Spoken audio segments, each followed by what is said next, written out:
এথেরিয়ার একাডেমির সেই শ্যাডো গার্ডদের পরাজিত করার পর কুয়াশার উপত্যকার নিস্তব্ধতা যেন আরও ঘনীভূত হল। আরিয়ান অনুভব করছিল তার লেভেল 1.0 হারের ভেতর এক অদ্ভুত ঝিঝি করা অনুভূতি। এটি বিবর্তিত হওয়ার পর অতিরিক্ত গ্র্যাভিটি ব্যবহারের ধকল। তবে তার চেয়েও বড় পরিবর্তন সে দেখছিল ইগনিসের চোখে। 18 ইঞ্চির এই ক্ষুদে শিকারীর নীল চোখের মণি এখন অন্ধকারের মাঝেও পথ খুঁজে নিতে সক্ষম। উত্তর দিকের পাহাড়ি পথটি ছিল অত্যন্ত দুর্গম।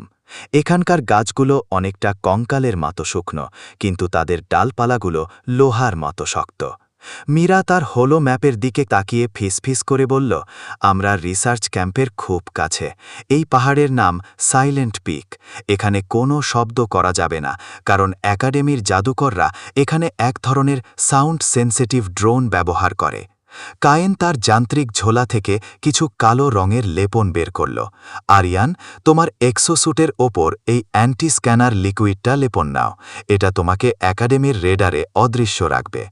তারা যখন পাহাড়ের চূড়ায় পৌঁছাল, নিচে উপত্যকার এক সমতল জায়গায় তারা ক্যাম্পটি দেখতে পেল। এটি কোনো সাধারণ ক্যাম্প নয়। বিশাল সব ধাতব গম্বুজ আর লেজার বেষ্টনী দিয়ে ঘেরা এক আধুনিক গবেষণাগার। ক্যাম্পের ঠিক মাঝখানে একটি বিশাল নীল রঙের ক্রিস্টাল টাওয়ার থেকে শক্তি নির্গত হচ্ছিল। ওটাই এথেরিয়ার ক্রিস্টাল, মীরা উত্তেজিত হয়ে বলল। ওটা দিয়েই ওরা একাডেমির টেলিপোর্টেশন গেট নিয়ন্ত্রণ করে। আরিয়ান, ইগনিসের তৃতীয় বিবর্তনের জন্য ওই ক্রিস্টালের একটা ছোট টুকরোও যথেষ্ট। আরিয়ান তার কালচে তলোয়ারটি পিঠে শক্ত করে বাঁধল। সে ইগনিসের দিকে তাকিয়ে ইশারা করল। ইগনিস তার 18 ইঞ্চির শরীর নিয়ে বিড়ালের মতো নিঃশব্দে পাহাড়ের ঢাল বেয়ে নিচে নামতে শুরু করল। তার পশমের রূপালী রেখাগুলো এখন রাতের অন্ধকারের সাথে মিশে গেছে। গবেষণাগারের নীলচে আলোর নিচে দাঁড়িয়ে আরিয়ান অনুভব করল এক প্রচণ্ড শীতল আতঙ্ক। মীরা আর কায়েন যখন পাহাড়ের আড়াল থেকে রিসার্চ ক্যাম্পের ভেতরের দৃশ্যটা টেলিস্কোপে দেখল, তাদের মুখ ফ্যাকাশে হয়ে গেল। তারা যতটা সহজ ভেবেছিল, বাস্তবতা তার চেয়ে অনেক বেশি নিষ্ঠুর। আরিয়ান এখন লেভেল 1.0 এক সাধারণ মানুষ, নর্মাল হিউম্যান।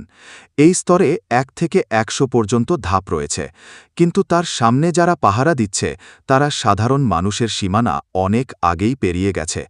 তারা হলো ম্যাজিক হিউম্যান, যাদের স্তর শুরু হয় সাধারণ মানুষের 100 লেভেলের পর থেকে। সেখানকার প্রতিটি গার্ড অন্তত ম্যাজিক হিউম্যান লেভেল 4 বা 5, আর কয়েকজনের আভা দেখে মনে হচ্ছে তারা লেভেল 10-এর কাছাকাছি। আরিয়ান, পিছিয়ে এসো, মীরা ফিসফিস করে বলল, তার কণ্ঠ ভয়ে কাঁপছে। আমরা অনেক বড় ভুল করেছি। এখানকার সাধারণ একজন বাবুর্চিও হয়তো তোমার চেয়ে 10 গুণ শক্তিশালী।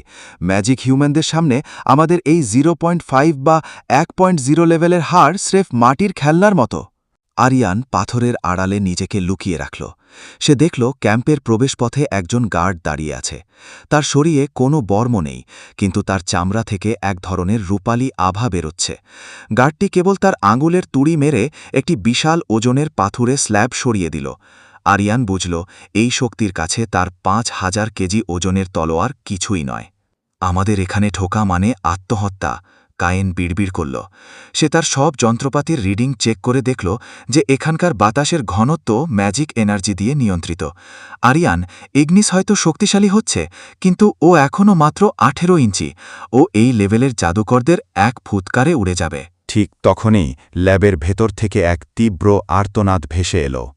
আরিয়ান দেখল একটি বড় কাঁচের জারের ভেতর একটি বিস্টকে রাখা হয়েছে, আর তার থেকে টেনে নেওয়া হচ্ছে তার সমস্ত প্রাণের শক্তি।